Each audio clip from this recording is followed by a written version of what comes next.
Good morning, all my dear student of class 11 कक्षा 11 के प्यारे बच्चों, बीपीओ आईसी में आपका स्वागत है। प्यारे बच्चों, अपने अध्ययन कार्य को हम जारी रखते हुए आज इंग्लिश सप्लीमेंट्री रीडर में फर्स्ट लेसन का थर्ड पार्ट, इसका टाइटल है the summer of the beautiful white horse, जो कि लिखा गया है विलियम सारोवेल के द्वारा। थर्ड पार्ट हम देखते हैं। मिलाइएगा। Every family has crazy stack in it somewhere. My cousin Murad was considered the natural descendant of the crazy star in our trip. Before him was our uncle Khosrow, an enormous man with a powerful head of black hair and the largest mustache in the San Jacobian valleys. A man so furious in temper, so irritable and so impatient that he stopped anyone from talking by roaring it in no harm. Pay no attention to it. आप तो जानते हैं कि मुराद और एरम घोड़े पर सवार हो जाते हैं और चलते चलते घाटियों को पार करते हुए, अंगूर के बगीचों को पार करते हुए, सिंचाई के नालों को पार करते हुए आगे निकल। हवा बड़ी सुंदर थी, ताजी थी और घोड़े पर दौड़ना, घोड़े की सवारी करना आश्चर्यजनक था।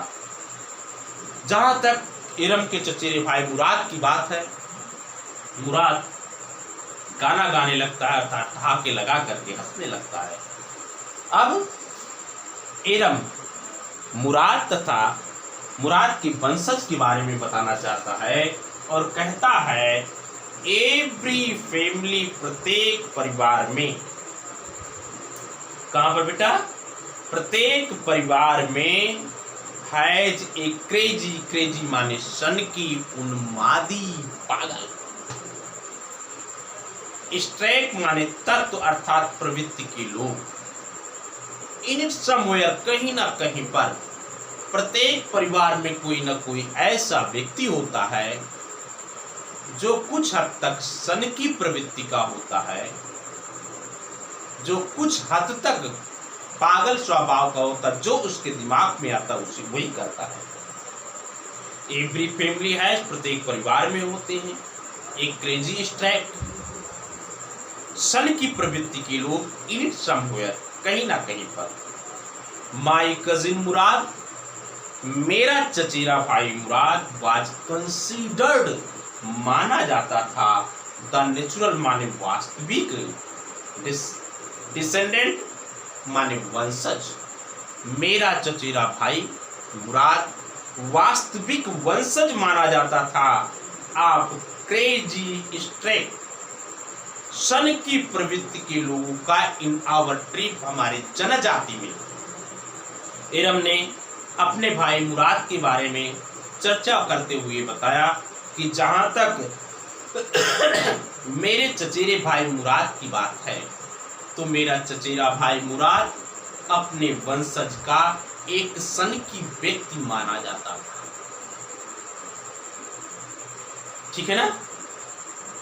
My cousin Murad was considered, मेरे चचेरे भाई मुराद को माना जाता था द नेचुरल डिसेंडेंट, वास्तविक वंशज।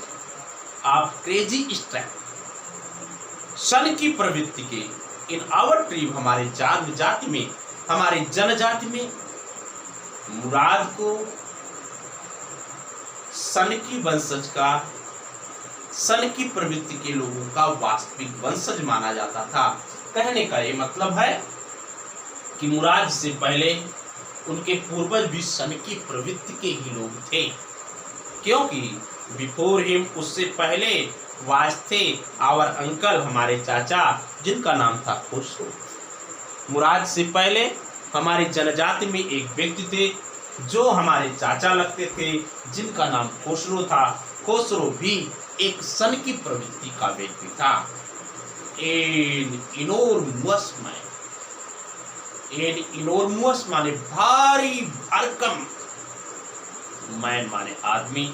अगर आप खुसरो की बात करेंगे तो खुसरो की पर्सनालिटी का वर्णन करते हुए एरम ने बताया कि वह शरीर से बहुत भारी भरकम व्यक्ति था, विद ए पावरफुल हेड, बहुत बड़ा सिर था, आप ब्लैक हेयर जिस पर काले काले बाल सुसज्जित होते थे। अगर आप खुसरो के पर्सनालिटी की बात करते हैं तो सुनिए, खुसरो शारीरिक रूप से बहुत ही भारी भरकम व्यक्ति था, बड़ा सा सिर था और सिर पर काले काले बाल सुशोभित होते थे। एंड ए लार्जेस्ट माने बड़ी सी मस्टैक, गलमुच थी, और खुसरो ने अपने चेहरे पर बड़ी सी गलमुच रखा था। इन सैन जेकोबियन वैली, जो सैन जेकोबियन वैली में रहता था, एक कैलिफोर्निया की एक घाटी का नाम है जहां पर ये जनजातियां रहती थी। अगर खुसरो की बात किया जाए, बड़ी बड़ी मूछें रखता था, जो सैन जेकोबियन वैली में रहा करता था। और स्वभाव सुनिए, मैन एक ऐसा व्यक्ति था, सो फ्यूरियस इन टेम्पर, सो माने बहुत ही फ्यूरियस माने क्रोधित, इन टेम्पर माने स्वभाव में। बेटा उसका स्वभाव बहुत ही क्रोधित था, सो इरिटेबल बहुत ही उग्र था, सो इम्पेटिएंट बहुत ही आधैर्यवान था। क्लियर हो रहा है? It were the qualities of the uncle Khusro who lived in the San Jacobian valley, who have an enormous personality and largest mustache. His habit was, his qualities were, he was a furious in temper, अपने स्वभाव में बड़ा क्रोधित व्यक्ति था, so irritable बहुत ही उग्र मिजाज का व्यक्ति था, so impatient बहुत ही आधैर्यवान था, that he stopped वह रोक देता था एनिमल किसी को फ्रॉम टॉकिंग माने बातचीत करने से, बाय रोलिंग माने दहाड़ करके। बेटा वो दहाड़ करके किसी को भी रोक सकता था और दहाड़ करके कहता था it is no harm, it is no harm, pay no attention to it, pay no attention to it. वो कहता था इसमें कोई नुकसान नहीं है, कोई बात नहीं है, इस पर ध्यान न दो। अगर कोई हानि हो जाती है, कोई घटना घट जाती है किसी प्रकार से, तो खुसरो एक वक्तव्य बोलते थे जोर से दहाड़ करके, इट इज नो हार्म, इसमें कोई नुकसान नहीं है, पे नो अटेंशन टू इट, इस पर ध्यान मत दो, कोई नुकसान नहीं हुआ, अपनी आगे की जिंदगी को देखो, अगर जीना चाहते हो तो। दैट वाज ऑल, यही सब कुछ था जो स्वभाव मुराद से संबंध रखता था, जो स्वभाव उसके वंशजों ने उसे दिया था। नो मैटर, कोई मामला नहीं, व्हाट एनीबडी, कोई भी, हैपन टू बी, हो सकता है, टॉकिंग अबाउट, किसी तथ्य के बारे में बात करें। बेटा इससे कोई फर्क नहीं पड़ता है कि कोई भी किसी तथ्य के बारे में बातचीत करे। क्लियर हो रहा है? इससे कोई भी फर्क नहीं पड़ता है कि कोई व्यक्ति किस बारे में बात कर रहा है। चल ध्यान दीजिएगा, नो मैटर, कोई मामला नहीं था, कोई मतलब नहीं था, what anybody happen to be talk about, कि कोई व्यक्ति किस बारे में बात कर रहा है उससे उनका कोई मतलब नहीं था। बस वो केवल दहाड़ करके रोक देते थे, चुप हो जाओ, कोई नुकसान नहीं, कोई किस बारे में बात कर रहा है उससे कोई मतलब नहीं था। आग लगी बस्ती में मस्तराम, मस्ती में उत्तम मस्ती है। वंस एक बार, it was his own son, उनका स्वयं का बेटा था जिसका नाम था एरक। एरक जो था अंकल खुसरो का बेटा, किसका बेटा था? एरक की अगर बात किया जाए तो एरक अंकल खुसरो का बेटा था। रनिंग दौड़ता हुआ आया 8 ब्लॉक, 8 ब्लॉक को पार करके, बेटा जो घरों का समूह था वो कई ब्लॉक में था, तो 8 ब्लॉक को पार करके आया तो ये बार्बर शॉप एक नाई की दुकान पर। एक बार की घटना है कि अंकल खुसरो का बेटा जिसका नाम एरक था, वह अपनी बस्ती के 8 ब्लॉक को क्रॉस करके दौड़ता हुआ नाई की दुकान पर आया, तो जहां पर हिज फादर, उसके पिता, वाज हैविंग हिज मस्टैच, अपनी मूंछों को ट्रीटमेंट माने दुरुस्त करा रहे थे। पिता हैविंग ट्रीटमेंट दुरुस्त करा रहे थे, जहां पर उसके पिता अपनी मूंछों को दुरुस्त करा रहे थे।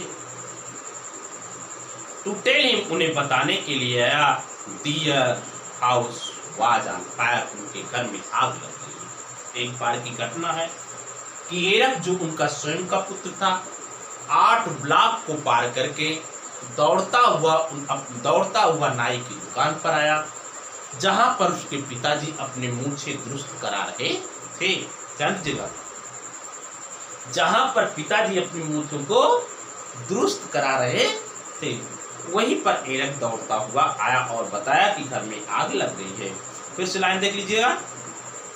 Once it was his own son, एक बार की बात है, उनका स्वयं का बेटा जिसका नाम एरक था, रनिंग दौड़ते हुए आया 8 ब्लॉक्स, 8 ब्लॉक को पार करके टू द बार्बर शॉप, नाई की दुकान पर, वेयर जहां पर हिज फादर, उसके पिता, वाज हैविंग ट्रीटमेंट दुरुस्त कराते रहे थे, हिज मस्टैच, अपनी मूंछों को, टू टेल, बताने के लिए, हिम, उन्हें, दियर हाउस वाज ऑन फायर, उनके घर में आग लग गई है। दिस मैन खुसरो, यह व्यक्ति खुसरो,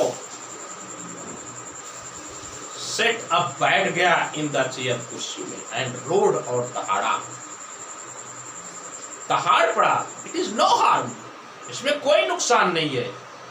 पे नो अटेंशन टू, इस पर ध्यान मत दो। ऐसी घटनाएं, घर में आग लगी थी, बेटा सूचना दे रहा था, लेकिन वो आदमी आराम से कुर्सी पर बैठ जाता है और बैठ करके कहता है, it is no harm, pay no attention to, इस पर ध्यान मत दो, इसमें कोई नुकसान नहीं है। द बार्बर सेड, नाई ने कहा, but the boy says your house is on fire. नाई ने कहा, लेकिन लड़का कह रहा है कि तुम्हारे घर में आग लगी है। बट द बॉय सेज, लेकिन लड़का कहता है, your house is on fire, तुम्हारा घर जल रहा है। सो इसलिए खुसरो दहाड़े, इनफ, पर्याप्त हो गया। इट इज नो हार्म, इसलिए कोई नुकसान नहीं। मैं कहता हूं कि घर जल रहा है, इस पर कोई नुकसान नहीं है, मैं कह रहा हूं, आप लोग परेशान मत होइए। My cousin Murad was considered, मेरे चचेरे भाई मुराद को कंसीडर्ड माने माना जाता था, द नेचुरल माने वास्तविक, डिसेंडेंट माने उत्तराधिकारी, ऑफ दिस मैन, इसी आदमी का, मेरे चचेरे भाई मुराद को इसी आदमी का वास्तविक वंशज माना जाता था। कौन सा आदमी? जो आदमी आपके सामने है, खुसरो, जिसकी बड़ी बड़ी मूछें थी, भारी भरकम शरीर था, क्रोधित और उग्र और असहनीय मिजाज का व्यक्ति था, उसी का वास्तविक वंशज कौन था? मुराद था। although मुराद फादर वाज जोरब, यद्यप मुराद के पिता का नाम क्या था? जोरब था। क्या था बेटा? जोरब।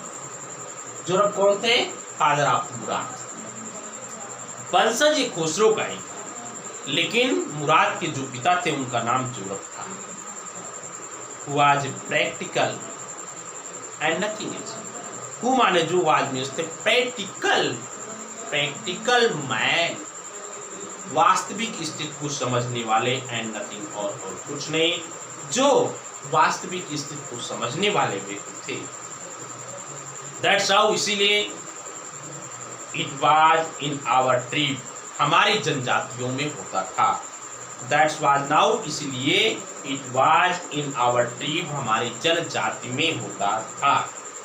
ए मैन, कोई व्यक्ति, कुड भी हो सकता था, द फादर माने पिता, ऑफ हिज ओन, अपने सन माने बेटे के, फ्लैश माने मांस अर्थात शरीर का। ये बात हमारी जनजाति में कथित रूप से कही जाती थी कि कोई भी व्यक्ति अपने बेटे के शरीर का बाप हो सकता है। A man could be the father of his son's place. कोई भी व्यक्ति अपने बेटे के शरीर का बाप हो सकता है। बट किंतु दैट डिड नॉट मीन, इसका मतलब ये नहीं है दैट कि he was also the father of his spirit. He was था फादर पिता ऑफ हिज स्पिरिट, उसकी अंतरात्मा का। इसका मतलब ये नहीं है कि वह उसकी अंतरात्मा का पिता था। हमारे जनजात में ये मुहावरा प्रचलित था कि कोई भी व्यक्ति अपने बच्चे के शरीर का बाप हो सकता है। इसका मतलब ये नहीं है कि वह बच्चे की आत्मा का भी बाप हो सकता है। द डिस्ट्रीब्यूशन, ये बंटवारा ऑफ वेरियस काइंड, विभिन्न प्रकार के ऑफ स्पिरिट माने आत्माओं का, इन आवर ट्रिब, हमारी जनजात में हैड बीन हुआ करता था।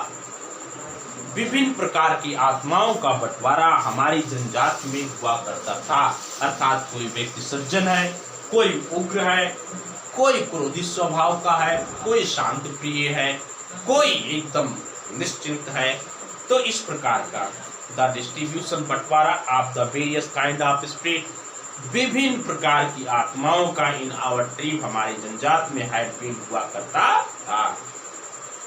फ्रॉम द बिगिनिंग, उस शुरुआत से, कैप्रिसियस, जब हम लोग सनकी थे, एंड वाइग्रेंट, और घुमक्कड़ थे। जब हम लोग सनकी और घुमक्कड़ समझे जाते थे, तभी से हमारे जनजात में विभिन्न प्रकार की आत्माओं का बंटवारा हुआ करता था।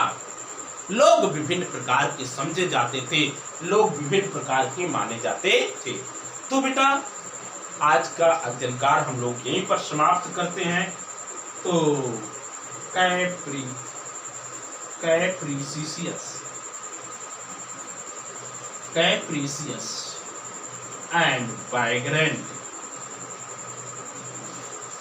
यहीं पर पार्ट 3 को हम लोग समाप्त करते हैं।